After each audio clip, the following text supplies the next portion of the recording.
নমস্কার বন্ধুরা, আজ চলে এসেছি আরও একটি নতুন ভিডিও নিয়ে।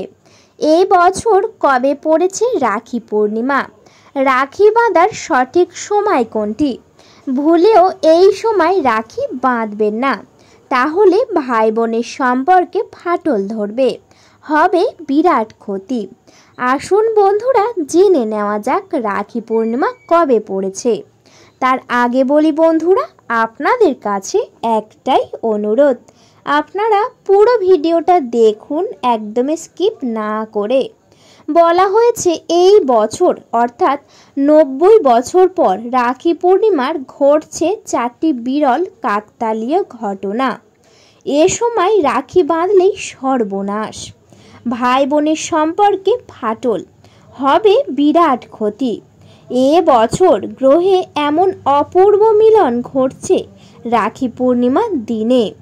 বলা হয়েছে প্রায় 90 বছর পর রাখির দিনে 4টি শুভ গ্রহের মহা মিলন ঘটছে।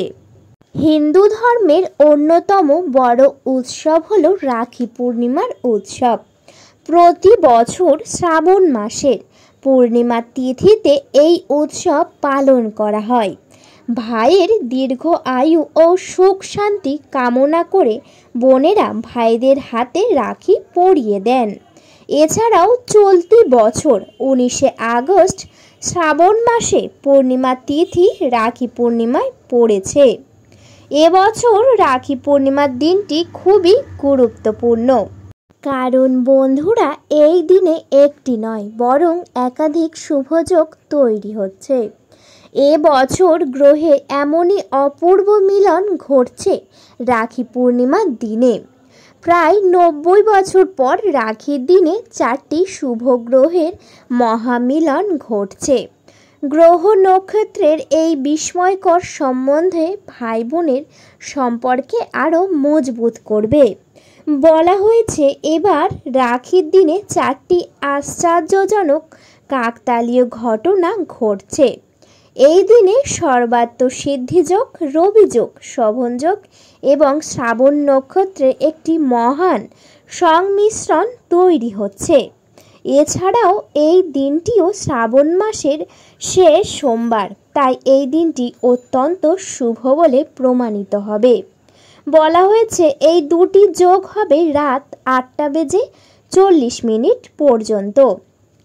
সর্বাদ্য সিদ্ধিযোগে করা সমস্ত কাজে সিদ্ধি লাভ হয়। এই সময়ে যদি রাখি বাঁধা হয় তাহলে ভাইয়ের উপরে আসা সমস্ত ঝামেলা দূর হয়ে যাবে এবং তাদের স্বাস্থ্যের বরও পাবেন। এছাড়াও বলা হয়েছে যে রাখি পূর্ণিমার অর্থাৎ রাখি পরানোর শুভ সময় হলো 19শে আগস্ট সোমবার দুপুর 1:26 থেকে ঠিক 6:25 পর্যন্ত। এই সময়ে রাখি পরালে ভাইয়ের সমৃদ্ধি ও সৌভাগ্যের পাশাপাশি দীর্ঘ আয়ু আশীর্বাদ পাবেন। সেই জন্যে বন্ধুরা অবশ্যই করে আপনারা কিন্তু 19শে আগস্ট সোমবার দুপুর 1:26 থেকে ঠিক সন্ধ্যাবেলায় ঠিক 6:25 পর্যন্ত এই সময় কিন্তু অবশ্যই করে রাখি বাঁধার চেষ্টা করবেন। এই সময় রাখি বাঁধা অত্যন্ত শুভ এবং তার সাথে সাথে ভাইদের সমস্ত সমৃদ্ধি এবং সৌভাগ্যর পাশাপাশি দীর্ঘ আয়ু অনেক বেড়ে যায়। সেই জন্যে অবশ্যই করে আপনারা এই সময় রাখি বাঁধবেন। বলা হয়েছে হিন্দু ক্যালেন্ডার অনুসারে ভাদ্র সময়কে অশুভ বলে মনে করা হয়, যে সময়ে কোনো শুভ কাজ করা একেবারেই নিষেধ। এবার রাখি পূর্ণিমার দিন ভাদ্রকালের প্রকোপ পড়বে। ভাদ্রকাল সকাল 7:30 থেকে দুপুর 1:30 পর্যন্ত। এই সময় রাখি বাঁধা একেবারেই নিষিদ্ধ। ভাদ্র সময়ে কেউ রাখি বাঁধলে তার পরিণতি অশুভ হতে পারে। ভাদ্রকালে রাখি বাঁধলে ভাই বোনের সম্পর্কের মধ্যেও কিন্তু ফাটল দেখা দিতে পারে। সেই জন্যে বন্ধুরা আপনারা কিন্তু অবশ্যই করে 7:30 থেকে দুপুর 1:30 পর্যন্ত একেবারেই রাখি বাঁধবেন না। এই সময়টা এড়িয়ে চলবেন। এছাড়া এর পরে যে সময়টা 1:26 থেকে ঠিক সন্ধ্যাবেলায় 6:25 পর্যন্ত শুভ সময়, এই সময় আপনারা আপনাদের ভাইদের হাতে রাখি পরিয়ে দেবেন। এতে কিন্তু ভাইদের অনেক সৌভাগ্যের অধিকারী অর্থাৎ অধিকার পাবেন। এছাড়াও বন্ধুরা, রাধাকৃষ্ণের ঝুলন যাত্রা শেষ শ্রাবণী পূর্ণিমার রাখি বন্ধন উৎসব হয়। এ বছরও একই দিনে ঝুলন যাত্রার সমাপ্তি ও রাখি পূর্ণিমা, তাই বলা হয়েছে রাখি পূর্ণিমার দিনটা অত্যন্ত শুভ। অনেকেই কিন্তু এই দিন নানান শুভ কাজ সম্পূর্ণ করে থাকেন। মনে করা হয় এই দিন সেই সব কাজ করলে শুভ ফল মেলে। সেই জন্যে বন্ধুরা, যদি আপনাদের কোনো কাজ করার ইচ্ছা থাকে বা নতুন কিছু শুরু করতে চান, সেক্ষেত্রে এই রাখি পূর্ণিমার দিন কিন্তু আপনারা সেই কার্যটি করতে পারেন। তাহলে কিন্তু অনেক শুভ ফল মিলবে। বন্ধুরা, জেনে নেওয়া যাক শুভ এবং অশুভ রাখি। তবে না জেনেই অনেক সময় ভুল রাখি কিনে ফেললেই অনেকে সেটা আসলে অত্যন্ত শুভ। তাই ভেবেচিন্তে রাখি কেনা উচিত।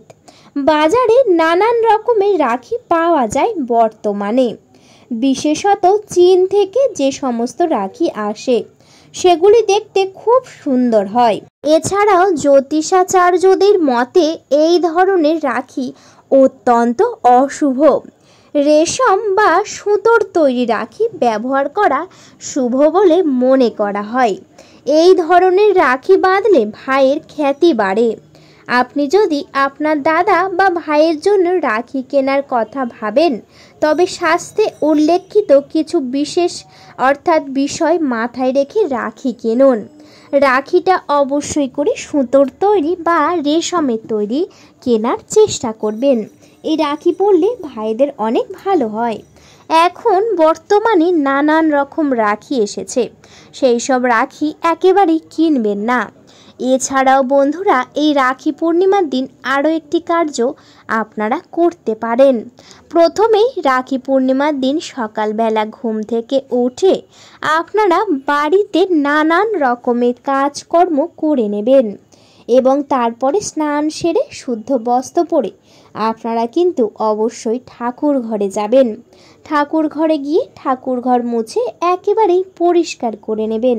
তারপরে আপনারা কিন্তু অবশ্যই করে ভোগ নিবেদন করবেন।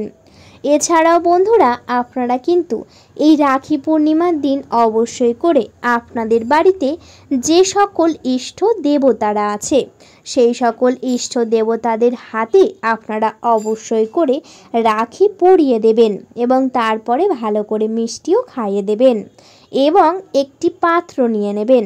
পাত্রর মধ্যে আপনারা আপনাদের ভাইদের জন্য যে রাখি কিনেছিলেন সেই রাখিটি পাত্রের উপরে রাখবেন এবং তারপরে সেই পাত্রে ভালো করে ফুল দিয়ে সুন্দর করে সাজিয়ে সেই পাত্রটি নিয়ে আপনাদের ইষ্ট দেবতাদের সামনে রাখবেন এবং হাত জড়ো করে প্রণাম করে আপনাদের বলবেন যে আপনার দাদা বা ভাইরা যেন সর্বদাই সুখী হয়, সর্বদাই যেন ভালো থাকে, কোনো রকম যেন ক্ষতি না হয় বলে তারপরে সেই রাখি নিয়ে কিন্তু আপনার দাদাদের বা ভাইদের হাতে অবশ্যই করে বেঁধে দেবেন। বন্ধুরা, সেই রাখির সাথে সমস্ত দেবদেবীর আশীর্বাদ থাকবে। এতে কিন্তু আপনাদের দাদা বা ভাইরা অনেক ভালো থাকবে এবং সুখ সমৃদ্ধি সর্বদাই পাবে। বন্ধুরা, এই কাজটি কিন্তু অবশ্যই করে করবেন। এছাড়াও একটি জিনিস অবশ্যই করে খেয়াল রাখবেন, তা হচ্ছে এই রাখি পূর্ণিমার দিন বাড়িতে নিরামিষ খাবার গ্রহণ করার চেষ্টা করবেন। রাখি পূর্ণিমা মানে এই নয় যে ভাই বোন একসাথে হয়েছি নানান রকম খাবার খাবো। রাখি পূর্ণিমা মানেই বাড়িতে নিরামিষ খাবেন। এছাড়াও বন্ধুরা, শুভ সময়ে অবশ্যই আপনাদের দাদাদের বা ভাইদের হাতে রাখি বেঁধে দীর্ঘ আয়ু কামনা করবেন। বন্ধুরা, আপনারা এই কাজটি রাখি পূর্ণিমার দিন করবেন, দেখবেন অনেক ফল পাবেন। ভিডিওটা এই পর্যন্ত। ভিডিওটি যদি ভালো লেগে থাকে অবশ্যই করে ভিডিওতে একটি লাইক, শেয়ার এবং সাবস্ক্রাইব করে পাশে থাকবেন। আজকের মতো আমি বিদায় নিলাম। সবাই ভালো থাকবেন, সুস্থ থাকবেন। সকলে একবার কমেন্টে আপনাদের ইষ্ট দেবতাদের নাম লিখে যাবেন। আপনাদেরকে জানাই ধন্যবাদ।